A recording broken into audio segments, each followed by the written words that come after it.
आप तुम्हारा श्रृंगार करते हैं, ऐसे तुम्हें भी दूसरों का करना है। सारा दिन सर्विस करो, जो आए उसे समझाओ कि रात की कोई बात नहीं। रिकॉर्ड चला है दूर देश के रहने वाला,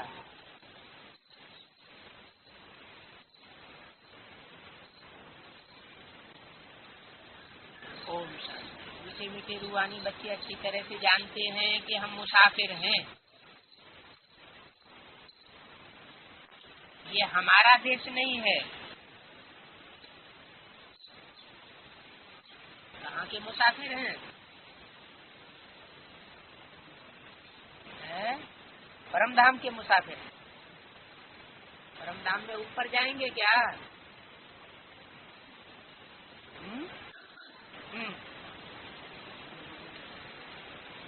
है? यहीं रहेंगे, ऊपर नहीं जाएंगे। अरे तो मुसाफिरी काहे की हुई? मन बुद्धि से कहाँ जाएंगे? ऊंची स्टेज में जाएंगे। ऊंची स्टेज माना ये हमारा देश नहीं है। हमारा देश ऐसा है जहाँ दुखों से मुक्ति है और मुक्ति से भी ऊपर जीवन में रहते हुए ही क्या है, सुख शांति दोनों है। माने मुक्ति का देश और जीवन मुक्ति का देश हमारा देश है।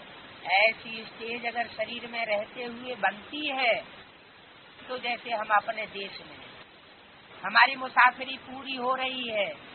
अगर नहीं है तो हम मुसाफिर हैं, ये हमारा देश नहीं है। ये बेहद का नाटक बहुत बड़ा मांडवा है।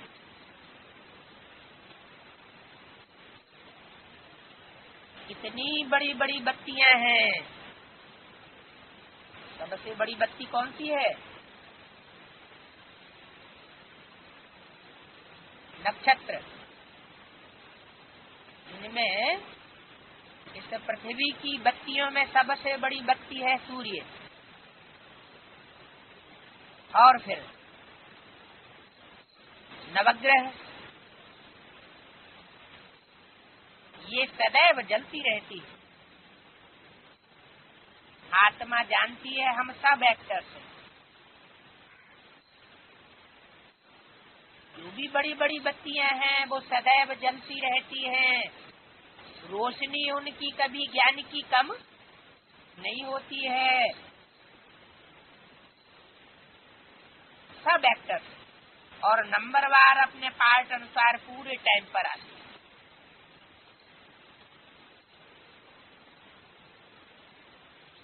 यहाँ पार्ट बजाने के लिए आते हैं।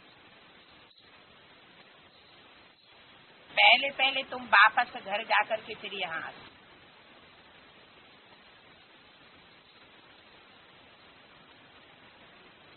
ये अच्छी रीति समझने और धारण करने की बात है क्या,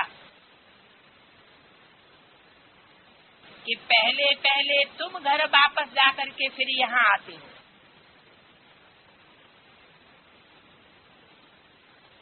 दुख की दुनिया से वापस पहले पहले तुमको जाना है।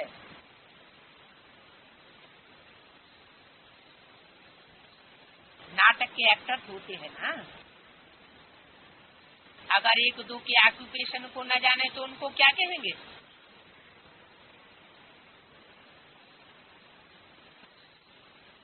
बाबा क्या कहते हैं मुरली? जो अपने पार्ट को न जाने वो एक्टर कैसा? बेवकूफ।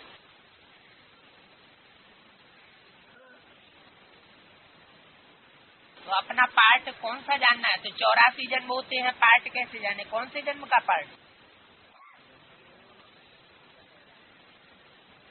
जो ब्राह्मणों में संगम युगी जन्म है, संगम युग में भी जो स्वर्णिम संगम युग है उसमें हमारी आत्मा कौन सा ऊंचे से ऊंचे देवता का पार्ट बजाती है? उसका धंधा क्या है? किस स्टेज में रहती है और किस स्टेज से गुजर करके आई है? ये सारा ऑक्यूपेशन को जानना पड़ेगा। ड्रामा के आदि मध्यंत को जानने से तुम यह बनते हो। क्या बनते हो? ऊंचे से ऊंचे नक्षत्र बनते हो, रोशनी फैलाने वाले। सारी दुनिया में रोशनी फैलाते हो। कब? जब कयामत का समय होता है संगम युग में। तो ये पढ़ाई सबसे न्यारी हुई। बाप बीज रूप है, नालिश। जैसे वह कामन बीज और झाड़ होते हैं, उनको जानते हो ना। पहले पहले छोटे पत्ते निकलते हैं, फिर बड़े होते होते झाड़ कितना वृद्धि को पाता है। तो बाप भी कैसा है? बाप भी अति सूक्ष्म बीज रूप है। सूक्ष्म दिखाने के लिए कौन से वृक्ष की मिसाल दी जाती है? बड़ का वृक्ष बहुत बड़ा होता है, लेकिन बीज बहुत सूक्ष्म होता है। बीज जब पौधे का रूप धारण करता है तो पहले छोटे छोटे पत्ते निकलते हैं। कब? कौन से युग में? संगम युग। फिर बड़े होते होते झाड़ कितना वृद्धि को पाता है? समय लग जाता है। तो तुम्हारी बुद्धि में ये ज्ञान है। बाप तो एक ही बार आते। मीठे मीठे बच्चे, ये अनाज अविनाशी ड्रामा बना हुआ है। अनादि भी है और अविनाशी भी है। बाप है स्वर्ग का रचयिता।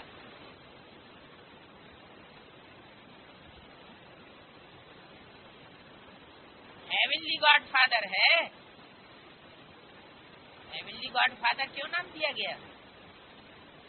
हेवन में रहता नहीं है, लेकिन हेवन की रचना करता है। रचना करता है।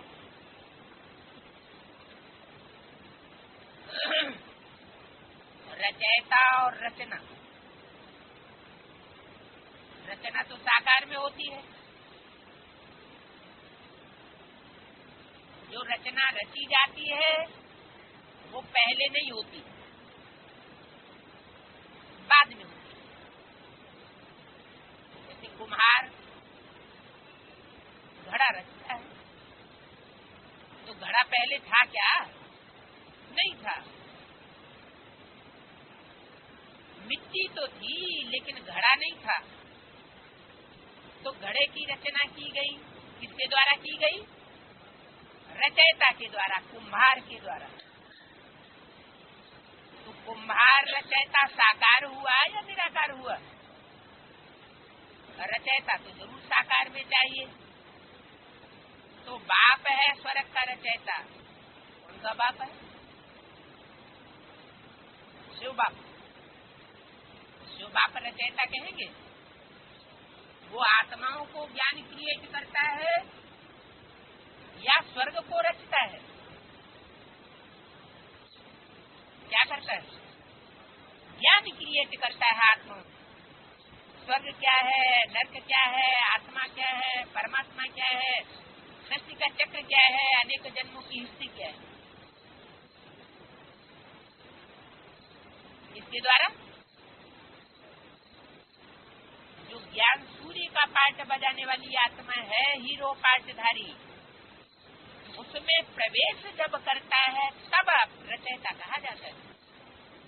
जब तक प्रवेश न करे साकार में, तब तक उसको रचयिता नहीं कहेंगे।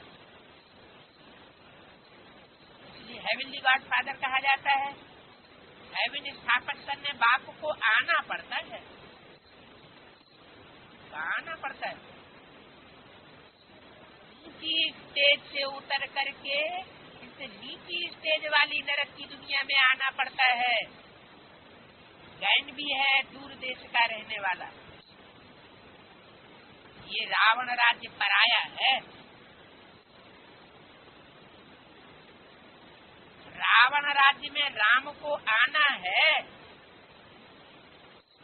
आया नहीं है? है? अच्छा, राम अकेला है कि और भी कोई साथ में है?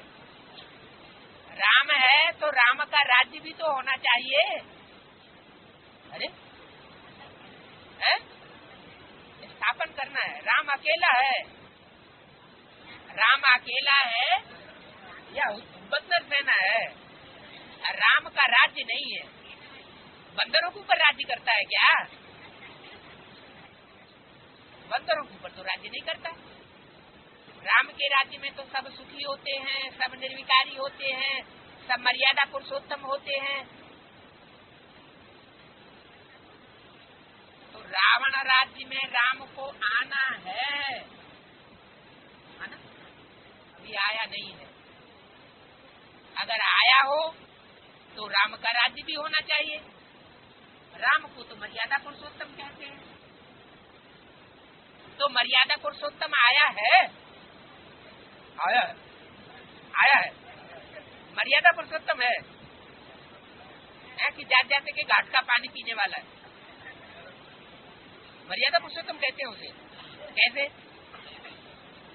मर्यादा पुरुषोत्तम को कहा ही तब जाए जब प्रवृत्ति मार्ग प्रत्यक्ष हो। कैसा प्रवृत्ति मार्ग? पवित्र प्रवृत्ति मार्ग। कितना पवित्र प्रवृत्ति मार्ग? राधा की दृष्टि कृष्ण में डूबेगी, कृष्ण की दृष्टि राधा में डूबेगी, ऐसा पवित्र प्रवृत्ति मार्ग। तो रावण राज्य में राम को आना है। राम को कहते हैं निराकार, साकार। राम बाप है तो बीज है, बीज तो निराकार होता है।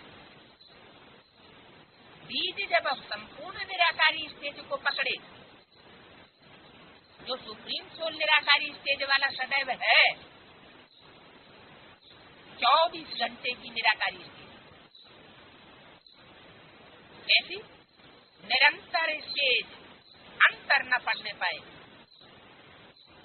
तो निरंतर होगा तो रिजल्ट क्या होगा? तो रावण राज्य खलास हो जाएगा। निराकारी होगा तो निर्विकारी होगा, निर्विकारी होगा तो निरहंकारी होगा। और जहाँ संपूर्ण निर्माण चित्त निराकारी, निरहंकारी, निर्विकारी स्टेज होती है, वहाँ कोई भी उससे असंतुष्ट नहीं हो सकता। उसको कहते हैं राम राज्य। तो बोला रावण राज्य में राम को आना है। तुम्हारी बुद्धि में ये ज्ञान है तो बाप समझाते हैं आत्माओं को कि तुम सब मुसाफिर। ये अभिमानियों को नहीं समझाते और न वो समझ सकते हैं। इसको समझाते हैं आत्माओं को। आत्माओं को समझाते हैं ये कहने से ये थोड़ी समझा जा सकता है कि बिंदी को समझाते हैं। बिंदियां कैसे समझेंगी बिना शरीर के? समझने के लिए तो पूरा शरीर चाहिए ना साथ में। सुनने के लिए कान चाहिए, देखने के लिए आंख चाहिए, वातावरण को सूंघने के लिए नाक चाहिए। तो चाहिए, साकार चाहिए। आत्मा भी साकार चाहिए, पढ़ाने वाला भी साकार चाहिए। तुम सब मुसाफिर। इकट्ठे तो पार्ट बजाने नहीं आएंगे, इकट्ठे आते हैं। इकट्ठे आते भी नहीं है, इकट्ठे जाते जरूर हैं, लेकिन जाते नंबरवार। जाएंगे एक साथ, आएंगे नंबरवार। नहीं आएंगे तो नंबरवार, जाएंगे भी नंबरवार, लेकिन आएंगे इकट्ठे नहीं। आएंगे एक एक करके 5000 वर्ष में। ज्ञान में भी आते हैं तो धीरे धीरे करके आते हैं, लेकिन जब जाएंगे तो सब इकट्ठे। तुमको मालूम है सबसे पहले होते हैं देवताएं। पहले होते हैं देवताएं, ब्राह्मण नहीं होते। संपूर्ण ब्राह्मण होते हैं तो उनको देवता कहा जाता है। संपूर्ण नहीं होते हैं तो फिर उनकी पुरिया होती है। नौकरियां मानी जाती है, 9 धर्मों से कनेक्टेड हैं, बुद्धि उनसे बंधी हुई है, उन धर्मों का छिलका चढ़ा हुआ है। वो धर्मों का छिलका जब उतर जाए तो कहे जाए पक्के सूर्यवंशी ब्राह्मण सूर्यवंशी। तुमको मालूम है सबसे पहले देवताएं होते हैं उस समय और कोई नहीं थे। अब सबसे पहले माने किस टाइम की बात हुई है? उस समय देवताएं थे हैं? सबसे पहले माना कब? सबसे पहले माने जब 4.5 लाख स्वर्णिम संगम युग में जब थे, चढ़ती कला में थे। जब कृष्ण का जन्म होता है तो क्या हो जाती है? फिर कृष्ण का कोरोनेशन होने के बाद फिर उतरती कला हो जाती है। तो सबसे पहले होते हैं देवताएं, उस समय और कोई नहीं थे, माना उतरती कला वाले कोई भी देवताएं थे ही नहीं, बहुत थोड़े होते हैं। वृद्धि को पाते हैं। तुम आत्मा शरीर छोड़ साहब वहां आती हो, ये बाप ने ही बुद्धि दी है। क्या बुद्धि दी है कि हमको शरीर कैसा छोड़ना है और कैसे छोड़ना है, कैसा शरीर छोड़ना है। ब्रह्मा बाबा की तरह नहीं, देह भान को छोड़ना है, जीते जी बाप की श्रीमत पर चलने के लिए मर जाना है। ये बुद्धि बाप ने ही दी है। जीते जी मरना अर्थात शरीर छोड़ना। शरीर छोड़ना माना शरीर का भान छोड़ना। शरीर छोड़ने की बात नहीं है, भान छोड़ने की बात है। तुम आत्माओं को अब नॉलेज मिली है। हम बीज और झाड़ के आदि मध्यंत को जानते हैं। बीज ऊपर है, नीचे सारा झाड़ फैला हुआ है। क्या कहा? ऊपर है। नम बीज रूप जब स्टेज है तो ऊंची स्टेज वाला है, और जब विस्तार को पाता है तो सार गायब हो जाता है। माना बीज रूप स्टेज गायब हो जाती है। बीज रूप स्टेज माना ऊंची स्टेज, और जब सार से विस्तार हो जाता है, अनेक धर्मों में फैल जाता है, तो नीची स्टेज। अभी झाड़ पूरा ही जड़जड़ीभूत है ना? कोई भी नए से नया आने वाला धर्म अब सात्विक स्टेज में नहीं है। तुम बच्चे इस झाड़ के आदि मध्यस्थ को जान गए हो। आगे ऋषि मुनियों से पूछते थे कि रचयिता और रचना के आदि मध्यंत को जानते हो, तो नीति नीति कह देते थे। कौन? ऋषि मुनि। कौन से ऋषि मुनि? बाहर की दुनिया के, ब्राह्मणों की संगम की दुनिया से भी जो ऋषि मुनि है प्राचीन पुराने यज्ञ में, उनसे अगर ज्ञान की गहराइयों की कोई बातें पूछी जाए, रचयिता रचना के आदि मध्यंत का ज्ञान पूछा जाए, तो वो कोई जवाब नहीं देते। नेति माना न इति, इनका आदि मध्यंत हम नहीं जानते। जबकि वह भी नहीं जानते थे, तो परंपरा से ये ज्ञान आ कैसे सकता है? ऐसे नहीं कि यज्ञ के आदि से ही परंपरा चली आ रही है और वो ज्ञान चला आ रहा है, नहीं। इस ज्ञान की गति क्या है? ये तो बाप जब आते हैं तब आकर के असली नॉलेज देते हैं। परंपरा से नहीं आ रहा है, ब्राह्मणों की भी परंपरा से नहीं आ रहा है। क्या? जब यज्ञ के आदि में क्या करते थे? ओम ओम ध्वनि का उच्चारण करते थे, जैसे दुनिया में भक्त लोग मुख से उच्चारण करते हैं। बाद में क्या हुआ? और मंडली नाम पड़ा, बाद में क्या हुआ? बाद में साक्षात्कार होने लगे। वो भक्तों को भी साक्षात्कार होते हैं।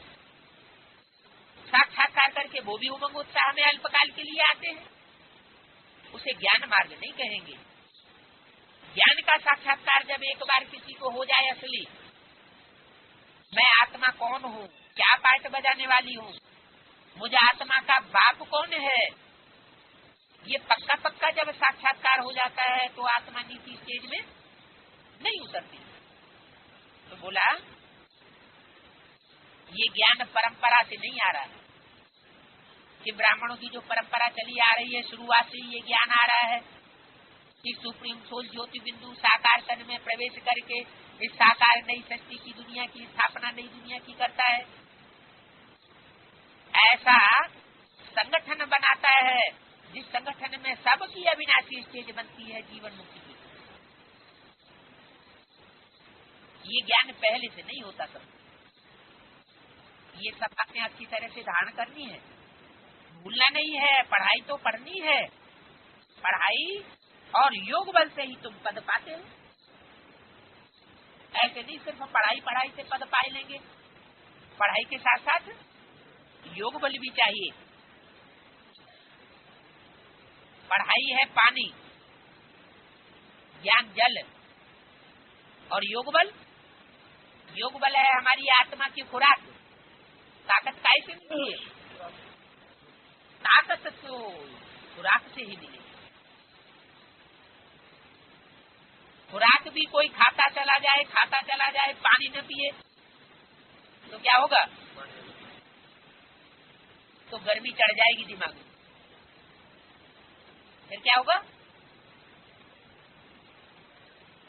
फिर दिमाग खराब हो जाएगा, माया माथा मोड़ लेगी। इसलिए बताया पढ़ाई तो पढ़नी ही है। जब तक जीना है तब तक पीना है। जीना है का मतलब मर जाए है?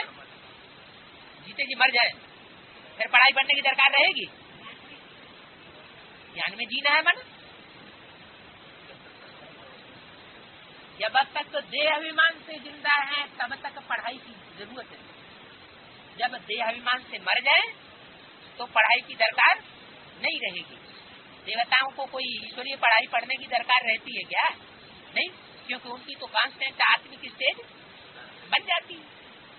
तो पढ़ाई और योग बल से तुम पद पाते। पवित्र भी जरूर बनना है। ऐसे नहीं कि पढ़ाई ही पढ़ाई पूरी पढ़ ली और खुराक पूरी खाते रहे, लेकिन जो असली धारणा है प्योरिटी की, मेरा तो एक बाप दूसरा न कोई, ये विचार की खुराक अगर खा ली तो पढ़ाई क्या होगी? जितनी भी पढ़ाई पढ़ी हुई है वो सारी बुद्धि में से निकल जाएगी। पवित्र जरूर बनना है। सिवाय बाप के और कोई पवित्र बना भी नहीं सकता। क्यों? जो पवित्र बन जाते हैं, अच्छा ज्ञान उठाते हैं, महारथी हैं, योगी भी हैं, अच्छी पवित्रता धारण की है, वो पवित्र नहीं बना सकते। क्यों नहीं बना सकते? है? हाँ, जो 100% स्टेज है एवर प्योर, वो सिवाय बाप के और कोई की हो नहीं सकती। विनाशी धन दान करते हैं तो राजाई कुल में अथवा अच्छे कुल में जन्म लेते हैं। इसकी तरफ इशारा किया। दादा लेखराज ब्रह्मा ने क्या किया? जितना भी जो भी धन था वो सारा ईश्वरीय सेवा में लगा दिया। तो विनाशी धन दान किया, अविनाशी धन दान नहीं किया है? है? हाँ, अविनाशी धन तो उनके पास कंप्लीटली था ही नहीं, जो था वो इनकम्प्लीट था। एडवांस नॉलेज थी ही नहीं, तो विनाशी धन दान किया तो कहाँ जन्म मिलता है? राजाई कुल में। कोई राजा के यहाँ जाकर के जन्म लेने योग्य वो आत्मा बन जाती है। कौन से राजाई कुल में जन्म लेती है? जो ऊंचे से ऊंचा कुल है, सूर्यवंशी कुल, उसमें जाकर के अच्छे से अच्छे कुल में, जिससे अच्छा कुल और दुनिया में कोई होता ही नहीं, उसमें जाके जन्म लेती है। तुम बच्चों को बहुत बड़े घर में जन्म मिलता है, उनको तो देवताई कुल में जन्म मिलता है और तुम बच्चों को तो ईश्वरीय कुल में जन्म मिलता है। तुम बच्चों का तो बहुत बड़े घर में जन्म मिलता है। कितने बड़े घर में? बहुत बड़ा परिवार होता है क्या? नहीं, बहुत बड़ा परिवार नहीं होता है। नई दुनिया तो बहुत छोटी होती है, लेकिन वो बड़ा घर होता है। सतयुग में देवताओं का जैसे एक गांव होता है, बहुत बड़ी दुनिया नहीं होगी। क्या होगा? एक छोटा सा गांव होगा। शुरू में बॉम्बे कितनी छोटी थी, बॉम्बे से मिसाल दी। दूसरा देश,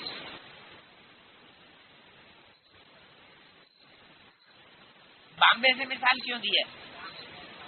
नहीं, बॉम्बे से मिसाल इसलिए दिया कि सागर के किनारे पर न सर्दी होती है न गर्मी होती है। यहाँ सर्दी गर्मी का कोई प्रभाव नहीं पड़ता, माना सदाबहार मौसम हो गया है। बरसात तो नहीं होती है तो छाया छत्र छाया में भागते हो नहीं। अभी देखो बम्बई कितना वृद्धि को पाया है। पहले छोटा सा गाँव था, अभी कितना वृद्धि को पाया है। आत्माएं सब अपना पार्ट बजाती है। तो तुम सब मुसाफिर हो। बाप एक ही बार आकर के मुसाफिर बनता है, वो तुम भी एक ही बार के मुसाफिर है ना।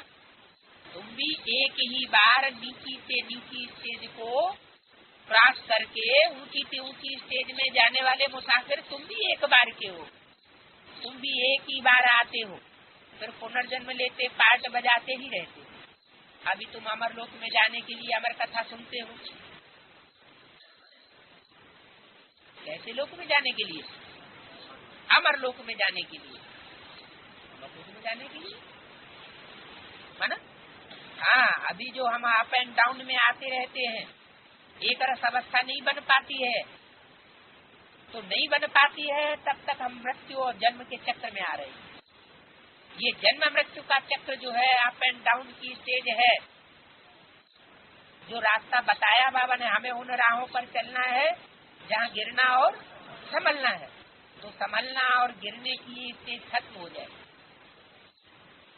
विघ्न हमारे नजदीक न आने पाए, विघ्न दूर से ही गायब हो जाए। ऐसी स्टेज जो हमारी अवस्था को कभी डाउन न कर सके, वो अमर लोक में हमको जाना। 21 जन्म ऐसी स्टेज एक बार पा लेंगे तो 21 जन्म तक कांस्टेंट बन करके रहेगी। 21 पीढ़ी कहते हैं ना, पीढ़ी अर्थात बुढ़ापे तक। फिर दूसरा शरीर आप ही लेंगे, अकाले मृत्यु नहीं होगा, वो है ही अमर लोक। काल का नाम नहीं, अचानक मृत्यु होती नहीं है वहाँ। तुम एक शरीर छोड़ दूसरा लेते हो, दुख की कोई बात नहीं। सर्प को दुख होता होगा क्या? जब सर्प का मिसाल दिया जाता है, सन्यासी लोग तो ऐसे ही मिसाल दे देते हैं, लेकिन सर्प शरीर छोड़ता है तो उसको दुख, वो खल त्यागता है तो उसको दुख होता है क्या? नहीं। एक खल त्यागता है, फिर दूसरी खल त्यागता है, तीसरी खल त्यागता है, जीवन में 3-4 बार खल त्यागता है।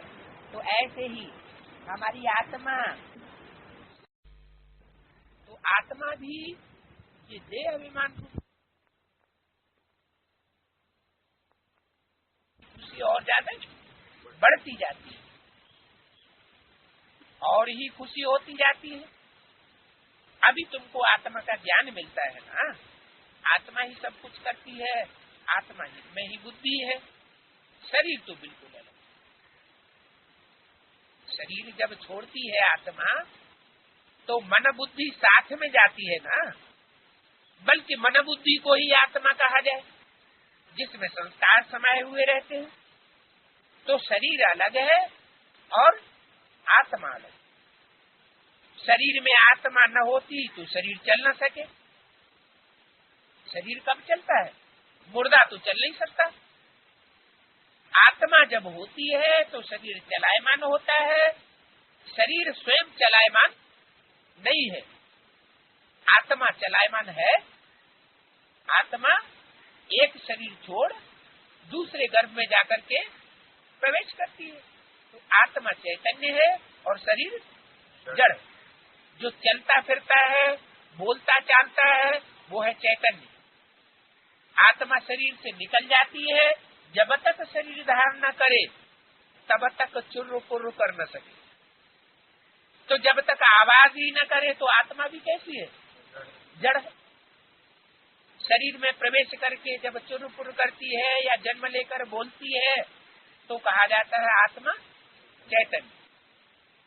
तो हमें पता है कि आत्मा न होती तो शरीर चल न सके।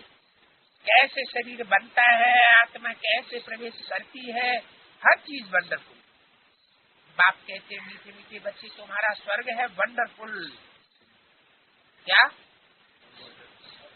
वंडरफुल? सिर्फ वंडरफुल या मोस्ट वंडरफुल?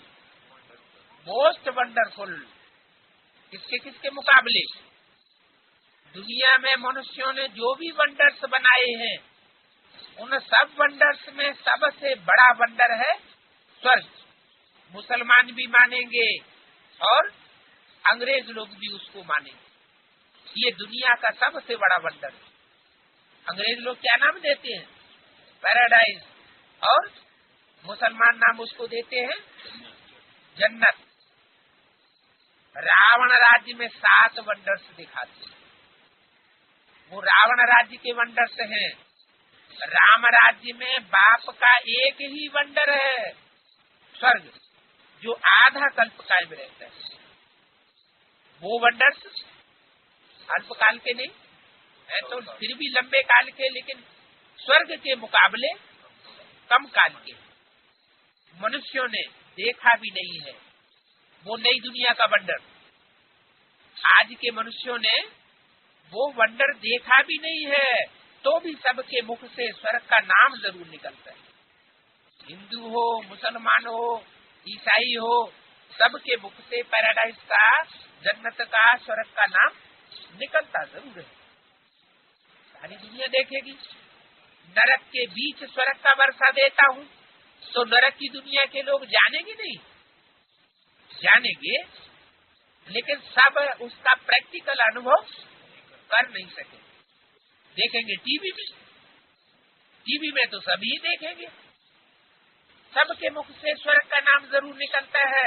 अभी तुम बुद्धि से जानते हो कि कोई ने साक्षात्कार भी किया। बाबा ने भी विनाश और अपनी राजधानी देखी।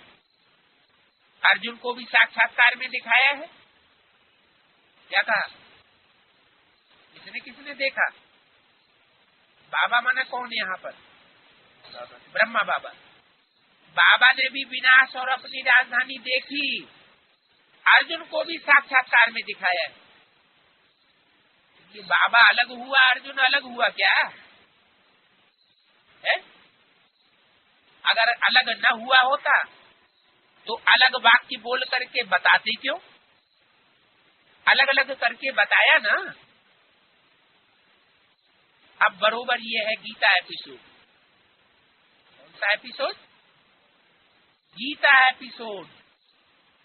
गीता ज्ञान तो है, लेकिन गीता ज्ञान को क्या गीता ज्ञानामृत भी कहेंगे क्या? है? अमृत कहते हैं तब जब मंथन किया जाए। जो भी ज्ञान मुरलियां बोली गई, अगर उनका मंथन नहीं हुआ और मंथन होकर के नए नए पॉइंट्स नहीं निकले, नई नई बातें नहीं निकली, नया रिफाइंड ज्ञान नहीं निकला, तब तक उसको गीता ज्ञानामृत नहीं कहेंगे। एपिसोड चल रहा है, बरोबर ये गीता एपिसोड है। बाबा बतलाते हैं कि बच्चे ये है पुरुषोत्तम संगम युग, सिर्फ साधारण संगम युग नहीं है।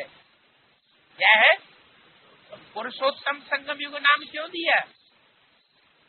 जो भी पुरुष माने आत्मा, पुरु माना शरीर, पुरी, सेते माने आराम करने वाली, जो शरीर में आराम करने वाली है आत्मा, उसका नाम है पुरुष। और पुरुषों में जो उत्तम उत्तम पार्ट बजाने वाली आत्माएं हैं, जब प्रत्यक्ष होने लगे नंबरवार, तब कहेंगे पुरुषोत्तम संगम। तो ये पुरुषोत्तम संगम उसका बसे कहा जाए, क्यों 36 से क्यों नहीं? 36 से कहा जाना चाहिए, 36 से क्यों नहीं? ये कहते हैं 76 से। हाँ, पुरुषोत्तम संगम युग है, तो पुरुषों में जो उत्तम बनने वाली आत्माएं हैं वो सन 36 से प्रत्यक्ष नहीं होती, होती है, लेकिन होना न होना बराबर है। क्यों? ये तो मुर्गियों में कहा गया, अच्छे अच्छे बच्चे थे जो मम्मा बाबा को भी डायरेक्शन देते थे, ड्रिल कराते थे, लेकिन कौन से थे ये तो अभी तक पता नहीं चला। कब तक पता नहीं चला? 76 तक पता ही नहीं चला। तो जब से पता चले तब से कहेंगे पुरुषोत्तम संगम। बाबा बतलाते हैं, बच्चे ये पुरुषोत्तम संगम युग है, जबकि मैं आकर के तुम बच्चों को राजयोग सिखाता हूँ। कब है पुरुषोत्तम संगम युग? बाबा क्या बतलाते हैं? बाबा बतलाते हैं कि बच्चे ये है संग पुरुषोत्तम संगम युग, जबकि कंडीशन है, जबकि मैं आकर तुम बच्चों को राजयोग सिखलाता हूँ। मैं आकर माना सन 76 से पहले नहीं आया क्या? आया तो था, लेकिन माँ के रूप में आया, बाप के रूप में बच्चों के सामने प्रत्यक्ष नहीं हुआ। जब तक ज्ञान का बीजारोपण न करे। ज्ञान का बीजारोपण पहला पहला क्या? पहला स्टेप ज्ञान का क्या है? मैं आत्मा, हु एम आई, मैं आत्मा कौन? तो ये पहला पहला परिचय कब मिला और किसको मिला? गीता में लिखा है, मैं यह ज्ञान सबसे पहले किसको देता हूँ? सूर्य को देता हूँ। तो उसको अपने स्वरूप का परिचय जरूर मिला होगा। तो बोला, जबकि मैं आकर तुम बच्चों को राजयोग सिखाता हूँ, यहाँ मनुष्य मरते हैं तो दीपक जगाते हैं। ये तो भक्ति मार्ग की बात हो गई, स्थूल दीपक की बात हो गई। बाप क्या करते हैं आकर? बाप आते हैं तो आत्मा का परिचय दे। बच्चे, तुम आत्मा ये विशेष पार्ट बजाने वाली आत्मा हो, तुम्हारा शास्त्रों में इस रूप का विशेष गायन है। यहाँ तो मनुष्य मरते हैं तो दीपक जगाते हैं स्थूल। बाप आकर आत्मा रूपी दीपक जगाते हैं, आत्मा को अंधियारा न। कौन सा तेल डालते हैं? ज्ञान का वो घृत डालते हैं, जिससे आत्मा को रोशनी ही रोशनी मिलती रहे, कभी अंधेरे में भटके नहीं। ये है भगवान कि वो है भगवान। कभी अहमदाबाद में भटके, कभी कहाँ भटके, तो वो भटकना हो गया, माने आत्मा की ज्योति बुझ गई। दुनिया में इन बातों को कोई जानती नहीं कि पर है? ज्ञान की ज्योति बुझ गई। माया, माया जो है वो ज्ञान की ज्योति को बुझा देती है। माया क्यों आती है?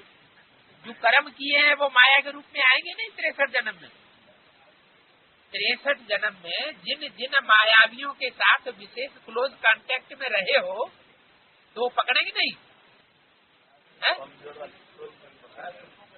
सबको पछाड़ते सिवाय बम्बई वालों को छोड़। बम्बई वालों को पकड़ती है?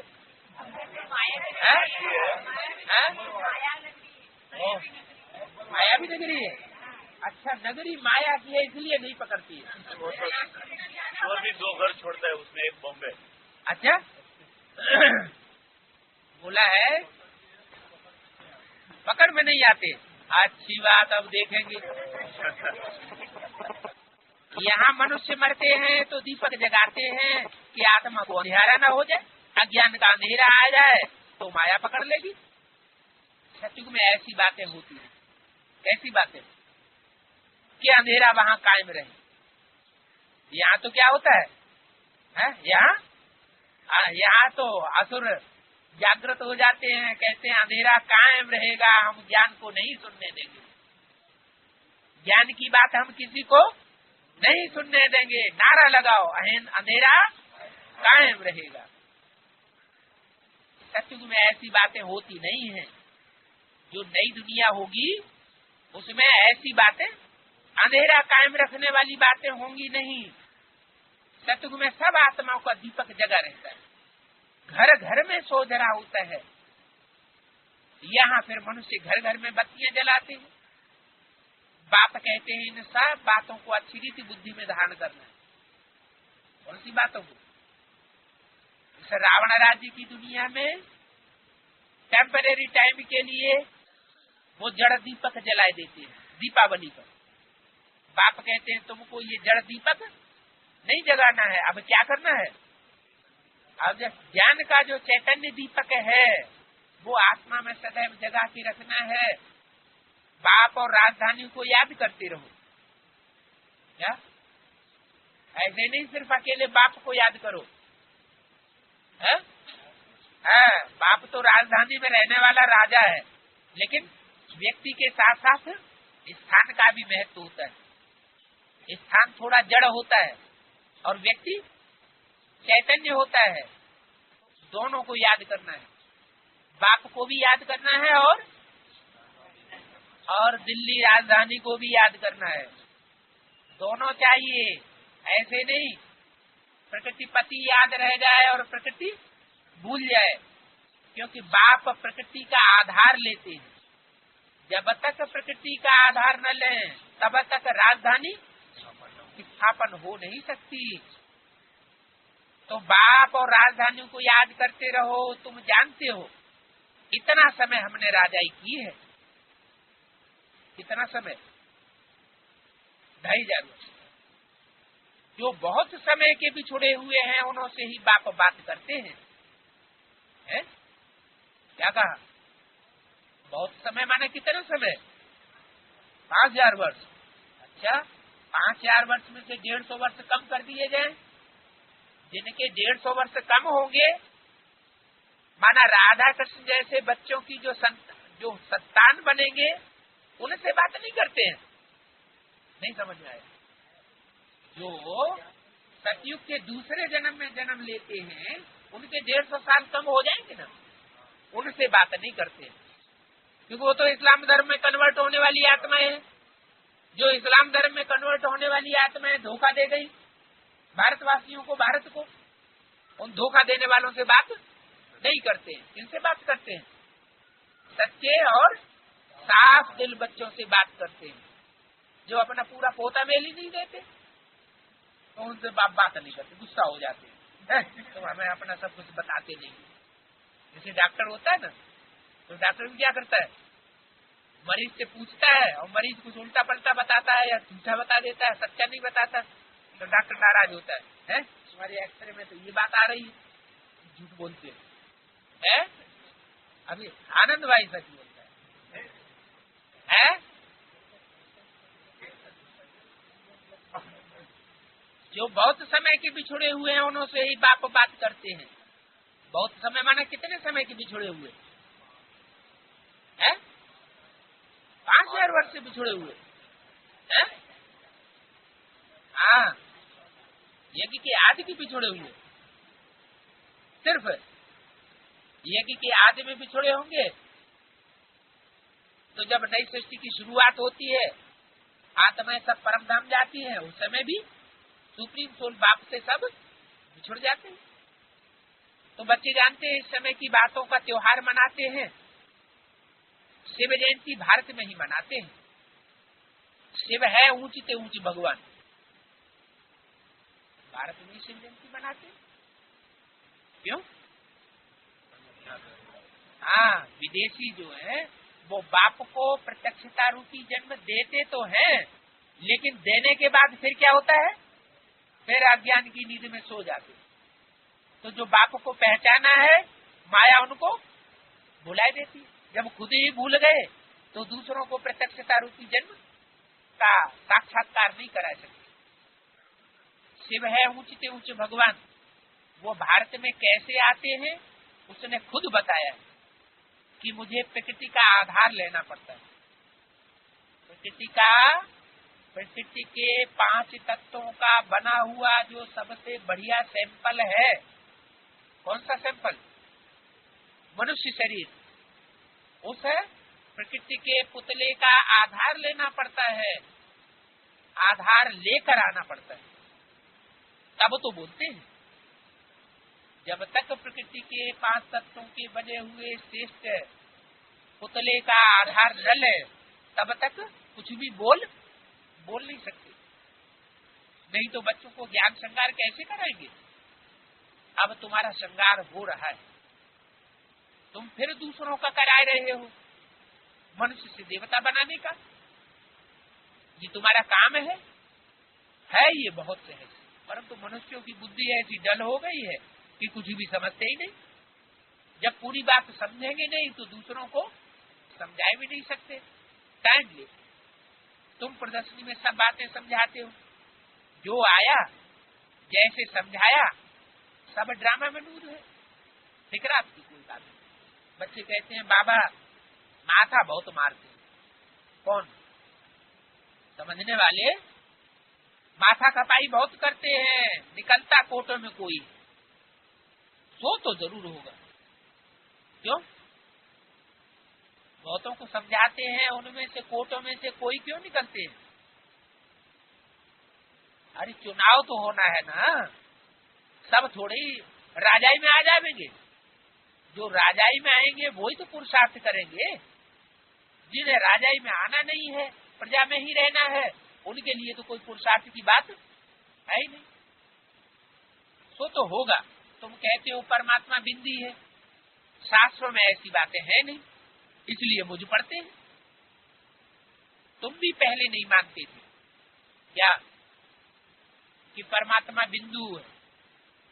बिंदु है, सिर्फ बिंदु है। हाँ, तुम भी पहले नहीं जानते थे कि परमात्मा बिंदु कैसे है। बिंदु है तो बिंदु रूपी स्टेज, जो बीज रूपी स्टेज है, जैसे उन धर्म पिताओं की बीज रूपी स्टेज होती है, प्रत्यक्ष दिखाई पड़ती है, ऐसे वो बीज रूपी स्टेज प्रत्यक्ष देखने में आनी चाहिए। तुम पहले नहीं मानते थे। कोई को 2 वर्ष भी समझने में लगे। क्या है? तो 7 दिन का कोर्स, लेकिन कोई को 2 वर्ष भी लग जाते हैं कोर्स लेने में। उनको वो फोर्स आता ही नहीं कि हमको बाप मिला हुआ है। चले जाते हैं, फिर आते हैं, चले जाते हैं, फिर आते हैं। इतना सहज भक्ति उनकी छूटती नहीं, वो अपनी ओर खींचती रहती है। हाँ, कहाँ की बात कर रहे हैं? एडवांस की बात कर रहे हैं या बीके वालों की बात कर रहे हैं? बीके वालों ने तो ज्ञान ही नहीं लिया, बाप का परिचय लिया कहाँ उन्होंने? पूरा सुनी, लेकिन वो तो जड़ बिंदु को याद करते हैं। वो तो 84 जन्म लेने वाले हैं ही नहीं।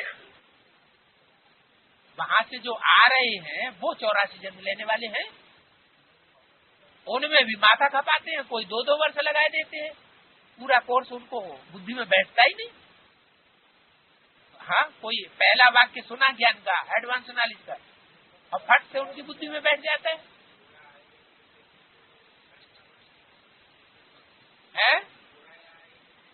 और क्या 33 करोड़ हो जाएंगे? 33 करोड़ तो कलयुग के अंत तक आते रहते हैं। तो ये भी ड्रामा में पार्ट है। इतना सहज भक्ति छूटती नहीं है, वो भक्ति अपनी ओर खींचती रहती है। भक्ति कहाँ से आती है? भक्ति रावण से आती है, ज्ञान बाप से आता है। तो ये ड्रामा में पार्ट है, सिवाय तुम ब्राह्मणों के और कोई नहीं जानते। विराट रूप का भी अर्थ समझा है। ये है तुम्हारी बायजोली, तुम चक्कर लगाते हो, एड़ी और चोटी मिल जाती है। इनको विराट नाटक कहा जाता है। इनका भी तुमको ज्ञान है। उन कॉलेजों में तो क्या क्या पढ़ते रहते हैं, यहाँ यह बात नहीं है। साइंस वृद्धि को पाती रहती है, उनसे विनाश होना नहीं सब। अभी भल तुम समझाएंगे, परंतु बिरला कोई निकलेगा मिलेगा जो कहेगा ये तो बहुत अच्छी बात है क्या कि मनुष्यों के द्वारा जो साइंस निकली है उससे सारी दुनिया विनाश को पाएगी। और बाप जो आकर के बेहद की साइंस, बेहद का विज्ञान देते हैं, ज्ञान और विज्ञान दोनों ही देते हैं, उससे तुम नई दुनिया की स्थापना करेंगे। ये तो रोज समझाना चाहिए। कितना भी काम हो परंतु कहेंगे हमको तो बाबा से वर्षा जरूर ले। ये तो अथाह अनगिनत कमाई है। बाबा कहते हैं बच्चे मेरी बुद्धि में सारे झाड़ की नाली। कौन कहते हैं? बाबा कहते हैं मेरी बुद्धि में सारे झाड़ की नॉलेज है।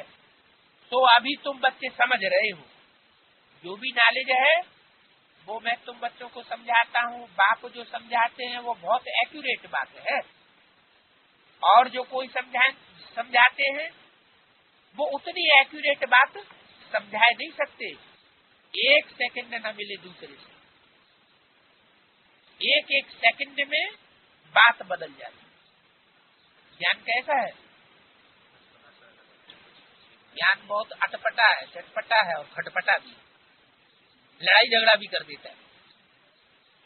महाभारत युद्ध हो जाता है। तो कितनी महीनता है, तुमने कितने चक्कर लगाए। ये ड्रामा जू मिशन चलता रहता है। एक ही चक्र को 5-4 वर्ष लगते हैं, उसमें सारा खेल चलता है। उस चक्र को ही जानना है। वहां गायें भी फर्स्ट क्लास होंगी क्या? चक्कर में बुद्धि, चक्कर लगाते लगाते बाबा की बुद्धि कहाँ पहुंच गई? गायों के ऊपर पहुंच गई। कृष्ण की आत्मा है ना, तो कृष्ण की आत्मा कहाँ पहुंच गई? गायों के पास। वहां गायें भी फर्स्ट क्लास होंगी। जैसा आपका पद वैसा फर्नीचर, वैसा मकान। भव का होता है ना। खुशी भी आत्मा को ही होती है। हमारी आत्मा तृप्त हुई क्या? गाय को याद करते करते तृप्त हो गई क्या? तृप्त परमात्मा तो नहीं कहा जाता। माना कृष्ण की सोल तृप्त होती है, परमात्मा बाप सुप्रीम सोल तृप्त होने की बात नहीं है। जिसको भूख लगे उसको तृप्ति भी हो, जिसको भूख ही नहीं लगती है ही अभोक्ता, तो उसको तृप्ति और न तृप्ति की बात क्या? तृप्त परमात्मा तो नहीं कहा जाता है। हमारी आत्मा तृप्त हुई ये ऐसे कहेंगे, तुम्हारी आत्मा तृप्त हुई? पूछेंगे हाँ बाबा तृप्त हुई। तो ये सब खेल चलता आया। बाप जो समझाते हैं ये भी ड्रामा का खेल है। अब बाप तुमको रिजुविनेट करते हैं, तुम्हारी काया कल्प वृक्ष के समान बन जाती है। क्या कहा? आत्मा ही नहीं बनती है। आत्मा और शरीर रूपी नैया दोनों का खिवैया एक बाप है। कहाँ ले जाता है? इस विषय बहते नदी से निकाल कर पार कहाँ ले जाता है? क्षीर सागर में ले जाता है। क्षीर सागर में किसको दिखाते हैं? विष्णु को दिखाते हैं। नाम ही है अमर लोक। आत्मा भी अमर है, काल खा न सके। बाबा तुम्हारी आत्माओं से बात करते हैं। बाबा किससे बात करते हैं? बाबा तुम्हारी आत्माओं से बात करते हैं।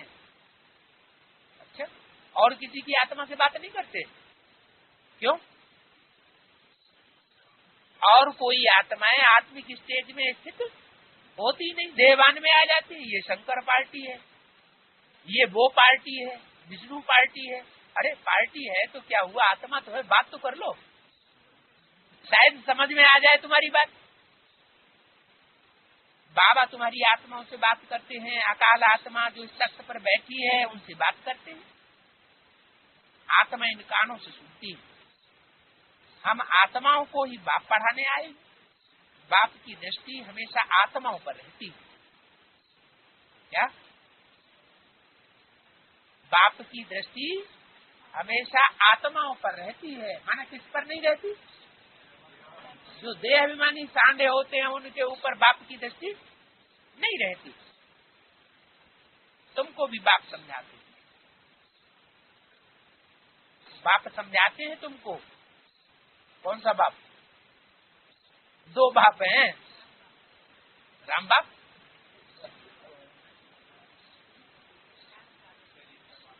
जो आत्माओं का बाप है वो हमको समझाने वाला है सुप्रीम टीचर के रूप में।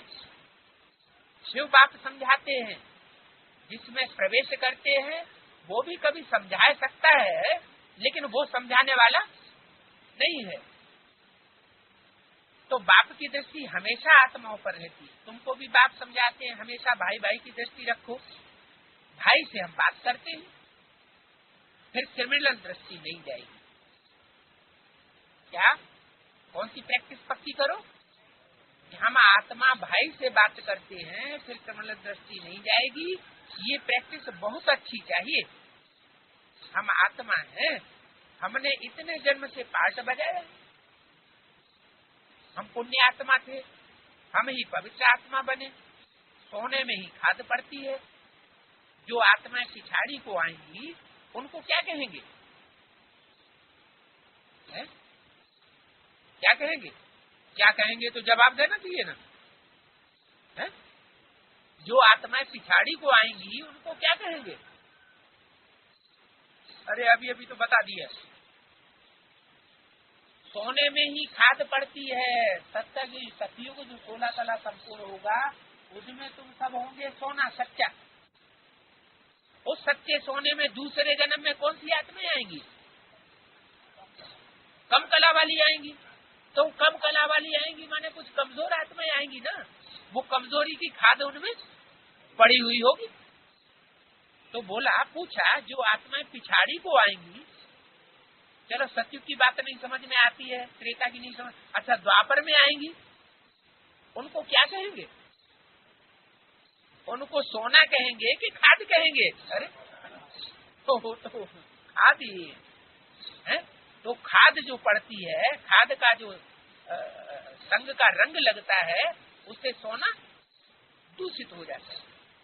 तो हमको भी ऐसे ही जो दूसरे दूसरे धर्म की आत्माएं आती है, उनके संग के रंग की खाद लगने से हमारी आत्मा भी मैली हो जाती है।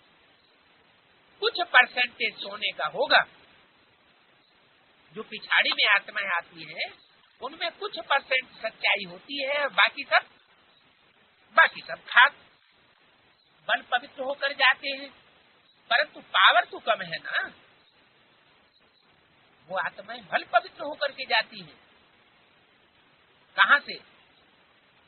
संगम युग से ही जब बाप आते हैं तो सब आत्माओं को पवित्र बना कर ले जाते हैं, लेकिन पवित्र होकर के जाती है, लेकिन उतना पुरुषार्थ पवित्रता का कर नहीं पाती। इसलिए धर्मराज की सजाएं खाकर फिर जाती है। इसलिए उनका आत्मा में वो कमजोरी जैसे ही सृष्टि पर आती है, वो कमजोरी उनको पकड़ लेती है। कैसे पकड़ती है? जो सतयुग त्रेता में आत्माएं आवेगी वो किसी में प्रवेश नहीं करेंगी। द्वापर युग से जो आत्माएं आती हैं उनका क्या असर होता है?